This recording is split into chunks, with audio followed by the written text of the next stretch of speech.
Heavy વીજ line પ્રોજેક્ટના વળતરને લઈ ખેડૂતોમાં નારાજગી વ્યાપી છે। મોરબીના હળવદ તાલુકાના ખેડૂતોએ મામલતદાર કચેરીમાં વધુ વળતર માટે માંગ કરી છે।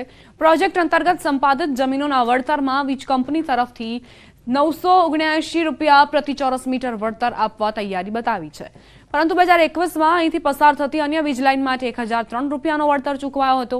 સમયગાળો વધ્યા છતાં આ વળતરના ભાવમાં વધારવાના બદલે ઘટાડો કરાતા ખેડૂતોમાં રોષ વ્યાપ્યો છે। પૂરતું વળતર નહીં મળે તો કામગીરી નહીં કરવા દેવાય તેવી ખેડૂતોની ચીમકી। અમારું કહેવાનું એવું થાય છે કે 2021માં જે લાકડીયા બરોડા લાઈન ગઈ તેમાં 1003 રૂપિયા ભાવ હતો પોલનો, તો બે વર્ષ આજ 2024-25 ચાલે છે, તો 3 વર્ષ વધારે થવા છતાંય ભાવ માઇનસ કેમ થાય છે?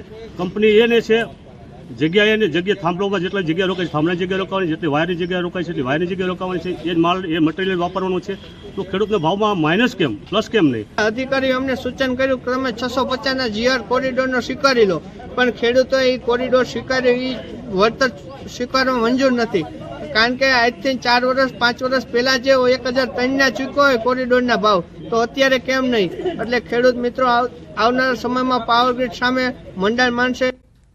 જૂનાગઢમાં ભાજપ દ્વારા સેન્સ પ્રક્રિયા હાથ ધરાઈ। શહેર ભાજપ પ્રમુખની વરણી માટે સેન્સ પ્રક્રિયા। ગિરનાર કમલમમાં ઉમેદવારો ઉમટ્યા। વર્તમાન પ્રમુખ પુનિત શર્માએ પણ દાવેદારી કરી છે। વનરાજસિંહ ગોહિલ શહેર ભાજપ પ્રમુખના ચૂંટણી અધિકારી તરીકે ઉમેદવારોને સાંભળશે। નિર્ભય પુરોહિત, શૈલેષ દવે, લલિત સુવાગિયા, જે.કે. ચાવડાએ શહેર ભાજપ પ્રમુખ માટે દાવેદારી નોંધાવી।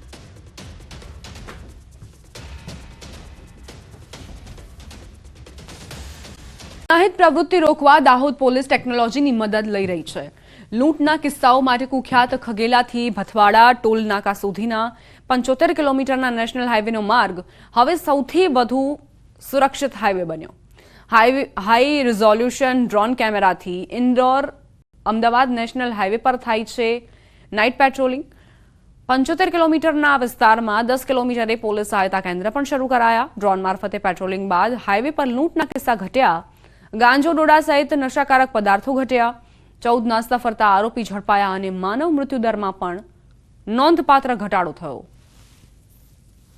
હાઈવે રોબરીનો એટેમ્પ્ટ થયો, જેમાં ડ્રોનથી પોલીસે પીછો કર્યો અને શકમંદોને લઈ આવવામાં આવ્યા। ત્યારબાદ એક પણ હાઈવે રોબરીનો કિસ્સો દાહોદ જિલ્લામાં બન્યો નથી। આમ ડ્રોનની મદદથી આશરે 1,60,00,000 રૂપિયા જેવું ડ્રગ્સ પકડાયું છે। જામનગર ગેંગરેપના આરોપી હુસૈન શેખના ગેરકાયદે મકાનો પર બુલડોઝર ફરી વળ્યું। ગેરકાયદેસર બાંધકામ સામે મહાનગરપાલિકા દ્વારા કરવામાં આવી મોટી કાર્યવાહી। આ પહેલા પણ ગેંગરેપના આરોપી હુસૈન શેખના ગેરકાયદેસર ફાર્મ હાઉસ પર ફરી વળ્યું હતું બુલડોઝર। લગભગ 6 થી 7 ગુના છે, જેમાં આર્મ્સ એક્ટ અને એનડીપીએસ ના ગુના પણ છે આના ઉપર। અને આના જે અત્યારે બાંધકામ છે રંગમતી નદીના પટમાં છે, અને એ ગેરકાયદેસર બાંધકામની કારણે ઘણા વખત જામનગરમાં જ્યારે વરસાદ થાય છે તો બાઢની પણ પરિસ્થિતિ સર્જાય છે, એટલા માટે આ જેએમસી દ્વારા બાંધકામ હટાવવાની કાર્યવાહી ચાલુ છે। જીઆઈડીસીની એક કંપનીના કામદારની ચાકુના ઘા ઝીંકીને હત્યા કરી દેવાઈ હોવાની ઘટના બની। માઇક્રો ઓર્ગો કેમ નામની કંપનીની બહાર જ કંપનીના એક કામદારની હત્યાની ઘટના બનતા દોડધામ મચી ગઈ। આ કંપનીના વાયરમેન તરીકે ફરજ બજાવતા સમાધાન પાટીલ નામનો કામદાર ડ્યુટી પતાવી ઘરે જવા નીકળ્યો હતો, તે દરમિયાન બહાર ઉભેલા શખ્સે ચાકુના ઘા ઝીંકી તેની હત્યા નિપજાવી। બંને વચ્ચે મજૂરી બાબતે તેમજ કેટલાક પૈસાને લઈને બોલાચાલી થઈ અને તે હત્યા સુધી પરિણમી। પોલીસે આરોપીને ઝડપી પાડ્યો છે અને તેની સામે કાર્યવાહી કરવામાં આવી છે। જિલ્લાના પોલીસ અધિક્ષક શ્રી કરણરાજ વાઘેલા સાહેબની સૂચનાથી અમે તથા જીઆઈડીસીનો સ્ટાફ તાત્કાલિક સ્થળ ઉપર પહોંચી ગયેલો અને આ કામે ભોગ બનનારને હોસ્પિટલ મોકલી આપેલો, પરંતુ ડૉક્ટરે એને મરણ જાહેર કરેલો હતો, જેથી ભોગ બનનારના જે સંબંધી છે એમની ફરિયાદ લઈ અને તપાસ શરૂ કરેલી। આ કામે પ્રાથમિક તપાસમાં આરોપીની જે વિગતો મળેલી હતી અને આરોપી ભાગી ગયેલો હતો, તો પોલીસ સ્ટાફના માણસોથી તાત્કાલિક આરોપીને કોમ્બિંગ કરી અને પકડી પાડવામાં આવેલો હતો। બનાસકાંઠા જિલ્લાના ધનપુરા ગામે એક વ્યક્તિએ વીમો પકવવા અનોખું તરકટ રચ્યું। ભગવાન રાજપૂત નામના શખ્સે પોતાના કરોડોના વીમાની પોલિસી પાસ કરાવવાના લહાયમાં પોતાની જ હોટેલના એક શ્રમિકની હત્યા કરી તેના મૃતદેહને કારમાં સળગાવી દીધો। મળતી માહિતી અનુસાર 27 ડિસેમ્બરે સળગેલી હાલતમાં એક કાર મળી આવી હતી, જેમાં સળગેલી હાલતમાં એક વ્યક્તિનો મૃતદેહ પણ હતો। આ કાર આરોપી ભગવાન રાજપૂતની જ હતી, જેથી લોકોને એવું લાગે કે ભગવાન રાજપૂતનું મોત થઈ ચૂક્યું છે. પ્રાથમિક દ્રષ્ટિએ પોલીસને એવું જ લાગ્યું કે આ ભગવાન રાજપૂતનો મૃતદેહ છે, પરંતુ પોલીસને શંકા જતા તપાસ તેજ કરી અને બાદમાં સામે આવ્યું કે આ મૃતદેહ ભગવાન રાજપૂતનો નહીં, પરંતુ તેના જ હોટેલના એક શ્રમિકનો છે. 5 લોકો સાથે મળી ભગવાન રાજપૂતે આખી ઘટનાને અંજામ આપ્યો. વીરાભાઈ ગમિતી નામના વ્યક્તિને હોટેલ પર કામ કરવાના બહાને ઘરેથી લીધો અને તે બાદ તેને આ કારમાં સળગાવી દીધો. આમ આખી ઘટનાને અંજામ અપાયો. આ 5 આરોપીઓની ધરપકડ કરાઈ છે. મુખ્ય આરોપી ભગવાન રાજપૂત હજુ પણ ફરાર છે, જેને ઝડપવા પોલીસ કામે લાગી છે. इंश्योरेंस के लिए किया है. इसकी जो गाड़ी है और खुद का टर्म इंश्योरेंस टोटल मिला के अराउंड 1 करोड़ है. और इसने इसकी एक होटल है केदारनाथ करके, वो और इसने जो गाड़ी भी ली थी उसका टोटल खर्चा इसको अराउंड 1 करोड़ का लोन था इसके ऊपर. जो बैंक स्टेटमेंट वगैरह हमने लिए हैं उससे ये पता लगता है कि लोन नहीं चुका पा रहा था या नहीं चुकाना चाहता था, तो इसने सोचा कि ये पूरा षड्यंत्र अगर मैं करूँगा तो मुझे 1 करोड़ के अराउंड जो है इंश्योरेंस मनी मिल जाएगा. तो यही इसका मेन मोटिव था. કાંડમાં ક્રાઇમ બ્રાન્ચના મહેસાણામાં ધામા, કડીના બોરીસણામાં તપાસ તેજ. 17 દર્દીઓ ઉપરાંત ગ્રામજનોના નિવેદન લેવાયા. ક્રાઇમ બ્રાન્ચના પીએસઆઈ સહિત અધિકારીઓની ટીમની તપાસ. બોરીસણા ગામના મહાદેવ મંદિરમાં કેમ્પ હતો. મૃતકના પરિવારજનો અને હોસ્પિટલ લઈ જવાયેલા વ્યક્તિઓના નિવેદન લેવાયા. કેમ્પના સાક્ષી બનેલા ગ્રામજનોના પણ નિવેદન લેવામાં આવ્યા. વિભાજન થયું છે અને ચોથા દિવસે પણ વિરોધ યથાવત છે. હવે દિયોદરને નવા જિલ્લાનું વડુ મથક બનાવવા માંગ ઉઠી છે. મુખ્ય મથકની માંગ સાથે આજે દિયોદર બંધનું એલાન. દિયોદરને ઓગઢ જિલ્લો આપવાની માંગ.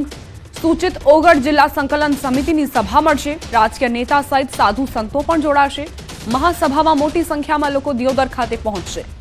નવા વર્ષના પહેલા દિવસે જ રાજ્ય સરકારે બનાસકાંઠાના વિભાજન સાથે નવા વાવ થરાદ જિલ્લાની જાહેરાત કરી હતી, જેના ઠીક એક દિવસ બાદ 2 જાન્યુઆરીથી અલગ અલગ માંગો સાથે અલગ અલગ શહેરોમાં બંધ પાડીને વિરોધ થઈ રહ્યો છે.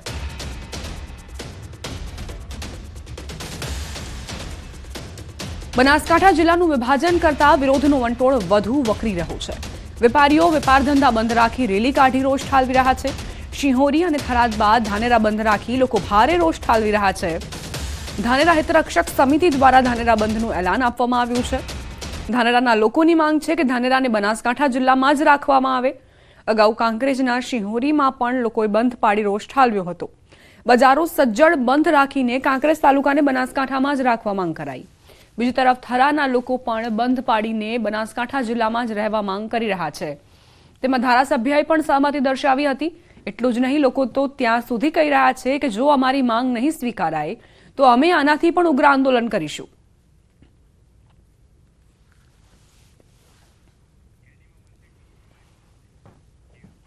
સંવાદદાતા કિશોર જોડાઈ ગયા છે વધુ જાણકારી સાથે. કિશોર, 1 જાન્યુઆરીએ રાજ્ય સરકારે જ્યારે એલાન કર્યું કે બનાસકાંઠાના 2 ભાગ થશે, ત્યારથી અત્યાર સુધી કયા કયા અપડેટ થયા છે અને હવે કેવા પ્રકારની માંગ થઈ રહી છે?